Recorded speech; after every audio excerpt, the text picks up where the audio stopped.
오늘 우리에게 주시는 하나님의 말씀, 누가복음 17장 11절부터 19절 말씀입니다. 제가 읽겠습니다. 예수께서 예루살렘으로 가실 때에 사마리아와 갈릴리 사이로 지나가시다가 한 마을에 들어가시니 나병 환자 10명이 예수를 만나 멀리 서서 소리를 높여 이르되 예수 선생님이여 우리를 불쌍히 여기소서 하거늘 보시고 이르시되 가서 제사장들에게 너희 몸을 보이라 하셨더니 그들이 가다가 깨끗함을 받은지라. 그 중에 한 사람이 자기가 나은 것을 보고 큰 소리로 하나님께 영광을 돌리며 돌아와 예수의 발 아래에 엎드려 감사하니 그는 사마리아 사람이라. 예수께서 대답하여 이르시되 10사람이 다 깨끗함을 받지 아니하였느냐? 그 9은 어디 있느냐? 이 이방인 외에는 하나님께 영광을 돌리러 돌아온 자가 없느냐 하시고 그에게 이르시되 일어나 가라, 내 믿음이 너를 구원하였느니라 하시더라. 아멘. 함께 인사 나눕니다. 보고 싶었습니다. 주일이 기다려졌습니다. 우리는 한 가족입니다. 모처럼 교회가 꽉 차고 훈훈합니다. 감사합니다. 오늘은 우리가 잘 아시듯이 추수감사주일입니다. 매년 추수감사주일을 맞을 때마다 어떻게 유래하게 되었는가 이야기를 드렸는데 올해도 아주 간략하게 말씀을 드립니다. 추수감사절, 영국 청교도들이 신앙의 자유를 찾아 메이플라워 이 배를 타고 신대륙 미국으로 이주해서 첫 해 추수를 마치고 하나님께 감사드린 날을 기념하여 시작이 되었습니다. 그런데 이 미국으로 출발할 때 인원이 146명이었습니다만 배를 타고 가는 중에 3분의 1가량이 죽고 106명이 아메리카에 도착했습니다. 그것으로 끝난 것이 아니라 그 이듬해까지 살아남은 사람들은 고작 58명이었습니다. 한 해 동안 절반 정도가 굶주림과 추위, 풍토병으로 목숨을 잃었던 것입니다. 그들은 이 파종할 종자를 지키기 위해 굶주리면서도 굶어 죽어가면서도 곡식을 먹지 않았다고 합니다. 이러한 사실을 알고 추수감사절의 의미를 다시 생각해 봅니다. 첫 추수감사주일에 그들이 감사했을 제목들을 한번 상상해 보시기 바랍니다. 무엇을 감사했을까? 풍성이 거둘 수 있도록 추수의 기쁨을 주신 것은 물론입니다. 당연하죠. 그런데 더 중요한 건 무엇입니까? 하나님, 죽지 않고 살아남은 것 감사했을 것입니다.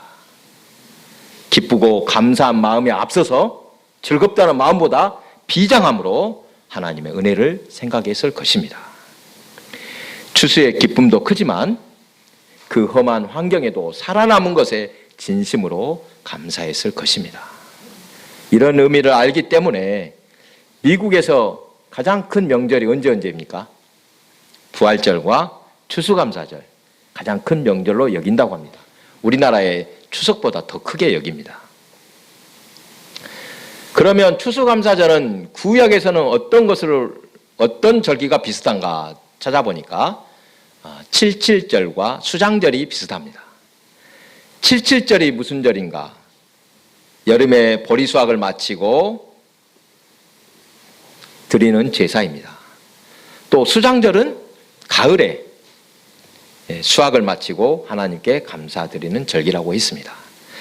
우리 7월 맥주 감사주일에도 말씀을 드렸듯이 추수감사주일이란 단순히 곡식이나 과일 등 농사와 관련해서 감사하는 절기다 이렇게 알면은 절반밖에 모르는 것입니다. 다른 의미가 있다고 분명히 말씀드렸지요. 교회력으로 12월 달이 새해 첫 해입니다. 맞습니까? 12월이 시작이 됩니다. 그러니까 11월은 한 해의 마지막 달로 오늘 추수감사주일은 한 해를 마무리하며 하나님의 은혜에 감사하는 절기로 지키면 더욱 의미가 있을 것입니다. 그동안 잊고 있었던 감사의 제목을 찾아보고 또한 감사하는 사람이 가져야 할 마음 자세가 무엇인가 한번 새롭게 하는 기회가 되기 바랍니다. 유대인의 탈무드에 이런 말이 있습니다. 잘 들어보십시오. 감사를 모르는 자를 벌하는 법을 하나님께서 만들지 않은 것은 감사할 줄 모르는 자를 이미 불행으로 벌하셨기 때문이다. 말이 좀 헷갈립니다. 감사할 줄 모르면 벌써 그는 불행이라는 벌을 받고 있다는 것입니다. 다시 벌할 필요도 없다는 것입니다. 감사하지 않는다고 감옥에 보내는 법 없습니다. 하지만 그는 벌써 불행이라는 심판을 받고 있다는 뜻입니다. 오늘 본문에는 예수님께서 10명의 나병 환자들을 만난 이야기가 나옵니다. 이 성경에서는 이 나병, 오늘날 우리가 말하는 이 나병 또 한센병과는 조금 다를 수도 있습니다. 넓은 의미에서 피부병을 그때는 다 나병이라고 했습니다. 그러더라도 당시 이 나병 환자 큰 고통을 당했습니다. 몸의 고통뿐만이 아니라 무리에서 떨어져 격리되는 것이 어쩌면 더 큰 아픔이었을 것입니다. 심하게 말하면 사람 취급을 못 받는 것입니다. 사회에서 버림받고 성전에도 들어갈 수 없습니다. 혐오의 대상이었습니다. 여러분, 혐오의 대상이다. 누군가 아이고 저 사람 옆에 오는 것도 싫어. 이렇게 하는 것이 얼마나 참 무서운 일인지 모릅니다. 제가 초등학교 2학년 때로 기억이 됩니다. 전에 한번 말씀드렸던가요? 제가 살던 고향 근처에 산 하나만 넘어가면 거기에 나환자들이 모여 사는 나환자촌이 있었습니다. 그런데 그곳 사람들이 종종 동네가 가까우니까 우리 동네로 동량을 나왔습니다. 여러분 옛날에 동량치라고 하면 말이 좀 낮춰 부른 말인가 모르겠어요. 동랑치들 많지 않았습니까? 혹시 문둥이 동랑치도 왔었습니까? 고흥에도 왔습니까? 네. 동랑치, 특히 문둥이 동랑치가 오면은 얼마나 무서운 건지 모릅니다. 옛날에 괴이한 소문이 많았습니다. 그렇죠. 그런데 하루는 제가 학교 갔다 와서 집에서 평상에서 밥을 먹고 있는데 두 사람이 쑥 들어옵니다. 보니까 문둥이 동랑치입니다. 얼마나 무서운 건지 모릅니다. 그래서 제가 어르신들이 없습니다라고 했더니 한 사람은 가려고 딱 나가는데 다른 한 사람이 들어오더니 밥을 딱 먹고 있는 제 숟가락을 탁 낚아채더니 크게 한 숟가락 뚝 떠가지고는 딱 먹고 가버렸습니다. 저는 그냥 멍하니 뭔 일이나 들어보고 있다가 마저 그냥 가고 나니까 마저 밥을 다 먹었습니다. 그 일을 나중에 어머니께 이야기를 했더니 펄쩍 뛰시면서 무엇부터 물어봤겠습니까? 너 그때 수저 씻고 밥 먹었어 안 먹었어? 그 사람 입에 쏙 들어갔는데 그걸 씻고 먹었냐 그냥 먹었냐 하시는 것입니다. 제가 그냥 먹었습니다 했더니 난리가 났습니다. 어머니께서 크게 야단을 치셨습니다. 절대 그 사람들 오면은 옆에도 가지 말고 어디서 밥을 같이 그 숟가락 밥을 먹었냐고 혼이 났습니다. 여러분 세상이 자신을 혐오의 대상으로 여긴다. 그러면 얼마나 힘들까 생각을 해봅니다. 문둥병을 천형이라고 합니다. 그러죠? 하늘이 내린 저주 또는 벌이라고 말하는 사람들이 있었습니다. 이 당시 유대사회도 마찬가지였습니다. 병이 나면 죄인이다는 낙인이 찍힙니다. 저주받았다고 자타가 인정하는 불쌍한 사람들임이었습니다. 성경이 말하는 가장 비참한 인생 어떤 인생인가? 창세기에 나오는 사람들이 있습니다. 에덴 동산에서 선악과를 따먹고 하나님을 피하여 숨는 아담의 모습, 비참한 모습입니다. 하나님께 갈 수 없기 때문입니다. 하나님께 버림을 받아 결국 쫓겨나는 것이 얼마나 비참한 모습인지 말씀해 주고 있습니다. 또 동생 아벨을 죽이고 사람들이 들어와 숨어 지낼 수밖에 없었던 가인의 모습도 비참한 모습이다. 성경은 보여주고 있습니다. 이처럼 하나님 앞에 설 수 없는 인생, 범죄로 인해 하나님께 버림받았을 때 버림받은 인생이 얼마나 비참한가. 하나님을 피하여 멀어질 때 이렇게 말씀하셨죠. 너희가 부를지라도 응답하지 않겠다 말씀하셨습니다. 하나님께서 응답하지 않으시고 불쌍히 여기지 않으시면 그것보다 더 무서운 벌이 어디 있겠습니까? 또한 사람들과도 함께 지낼 수 없는 인생, 얼마나 비참하고 불쌍한지 모릅니다. 세상에서 격리당하는 아픔, 목숨은 붙어 있지만 사람 취급받지 못하는 아픔을 생각해 봅니다. 그래서 질병의 고통도, 이 육체의 고통도 고통이지만 하나님과의 관계가 멀어지고 세상으로부터 격리되는 것이 어쩌면 더 큰 아픔이었을 것입니다. 이처럼 불쌍한 인생들을 오늘 예수님께서 긍휼히 여기시고 병을 고쳐주셨습니다. 그런데 본문에 나오는 예수님의 치유 과정, 특이한 것이 있습니다. 치유 과정을 자세히 보십시오. 10명의 나환자들에게 이렇게만 말씀하셨습니다. 다른 것이 없었다는 것입니다. 가서 제사장들에게 너희 몸을 보이라. 당시 제사장들은 병을 진단하는 의사 역할도 있습니다.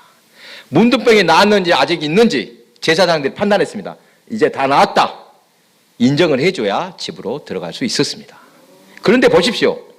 지금 예수님은 10명의 나은 자들을 안수하신 것도 아니고 특별히 명령한 것도 아니고 아무것도 하신 일이 없습니다.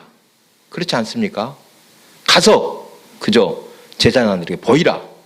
이 말을 듣고 가던 길이었습니다. 전적으로 그들의 믿음대로 했던 것입니다. 예수님은 그들에게 어떤 조치도 안 하셨습니다. 특이하지 않습니까? 그래도 병이 났습니다. 하다못해 멀리 서서 말씀이라도 한마디 하셨다면 그것을 믿고 가겠는데 아무것도 안 하셨습니다. 여러분, 쉬운 일 같습니까? 사실 어려운 일이었을 텐데 그들에게는 믿음이 있어서 순종을 했나 봅니다. 그들이 제사장에게 보이려고 가는 길에 보니까 다 나았습니다.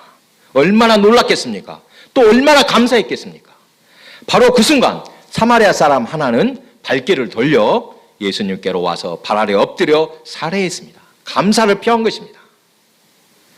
오늘 본문에서 아주 중요한 교훈이 있습니다. 10명 다 깨끗함을 받았지만 오직 한 사람, 사마리아 사람, 그 사람만이 가던 길을 돌이켜 예수님께 살해했습니다. 그를 보고 말씀하십니다. 10사람이 다 깨끗함을 받지 아니하였느냐? 그 9은 어디 있느냐? 이 이방인 외에는 하나님께 영광을 돌리러 온 자가 없느냐?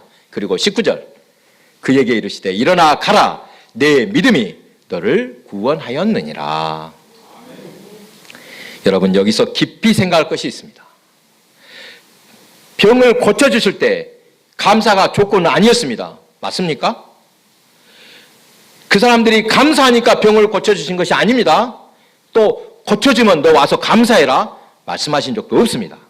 그러나 예수님께서는 그 9은 어디 있느냐 하셨던 걸 보니 섭섭하셨던 것 같습니다. 감사는 의무도 조건도 아닙니다. 그러니 스스로 와서 감사할 때 기뻐하십니다. 그러나 스스로 와서 기뻐할 때 감사하셨습니다. 특별히 명령한 것은 아니지만 그렇게 감사하는 것이 사실은 마땅하다는 의미가 아니겠습니까? 오늘 본문에서 주시는 교훈이 바로 이것입니다. 사마리아 사람은 먼저 감사해야 할 대상을 알았습니다.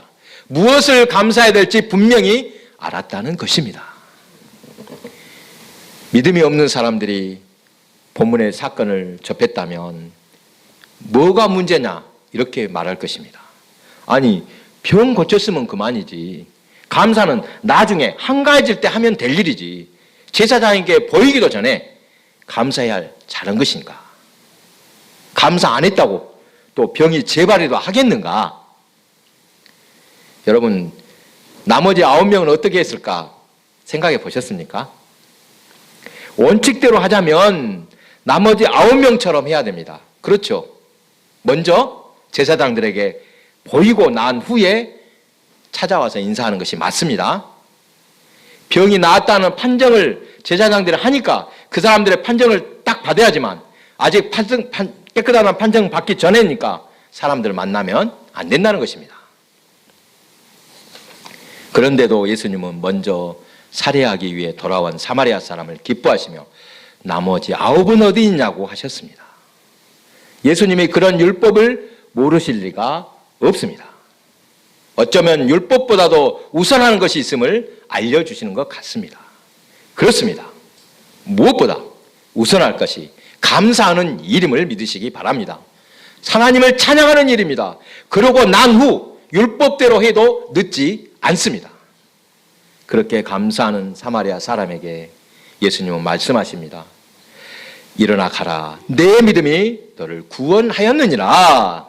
할렐루야. 제가 전에도 같은 내용을 설교한 적이 있습니다. 여러분이 다 잊어먹으면 저는 좋습니다. 여러분, 예수님께서 말씀하신 내 믿음이 너를 구원하였느니라. 여기서 믿음이란 구체적으로 무엇을 말합니까? 어떤 믿음? 질병을 고쳐주실 것이란 그 믿음을 말씀합니까? 나의 죄를 깨끗게 하셨다는 믿음입니까? 그것보다도 감사하는 마음, 그 마음에 깃든 믿음일 것입니다. 더 구체적으로 말하면 어떤 율법과 형식보다도 베푸신 은혜에 곧바로 감사하는 것이 사람의 본분이 나는 믿음. 누가 시키지 않고 명령하지 않더라도 마음으로 감사할 줄 아는 사람이라면 그는 이미 구원받은 사람이라는 것입니다. 여기서 말씀하시는 이 구원이라는 뜻도 어떤 뜻이라겠습니까? 죽어서 천국 간다 이런 뜻보다 참되고 보람있고 뜻있게 사는 인생을 사는 것을 말합니다. 하나님 은혜를 알고 그 은혜에 감사할 줄 아는 사람만이 그렇게 구원받은 인생이라는 것입니다. 오늘 우리는 추수감사절을 맞아서 감사의 제목을 찾고 있는데 한 가지 흥미로운 사실이 있습니다. 여러분 한번 돌아보시기 바랍니다. 여러분 언제 더 감사합니까? 감사한 순간들을 떠올려 보시기 바랍니다. 아이고 진짜 감사했다. 잘 될 때 감사합니까? 아니면 어려운 일을 만나고 사고라도 당했을 때 감사합니까? 흥미롭게도 잘 될 때는 그것이 당연하다고 생각한 것인지 감사에 인색합니다. 그러다가 뜻하지 않은 불행을 만날 때 오히려 감사합니다. 제가 차를 운전하니까 여러분 차를 운전하다가 여러분 차 운전하면서 사고 안 났다고 아이고 오늘 집에 들어오면서 오늘도 사고 안 나서 감사합니다 하는 사람 봤습니까? 그런 사람은 거의 없습니다. 감사를 모르고 있습니다. 그러다가 사고라도 나면 어떻습니까? 아이고 이만한 것도 다행입니다. 감사합니다. 고백하지 않습니까? 이런 경우가 한 번쯤 있었을 것입니다. 제가 어느 날 교회에 와보니까 한 권사님이 예배당에 나와서 간절하게 기도하는 모습을 보았습니다. 자주 교회에 나오신 분이 아니라서 제가 특별하게 여기고 여쭤보았습니다. 자녀를 위해 간절한 마음으로 기도하신 중이라고 합니다. 아무에게도 알리지 않았는데 사실 오늘 아들이 정말 중요한 큰 수술을 받는다고 말씀하셨습니다. 그래서 저도 안수하고 그날 함께 간절한 마음으로 기도했는데 다음날 수술이 잘 됐다고 연락을 주셨습니다. 얼마나 기뻤는지 모릅니다.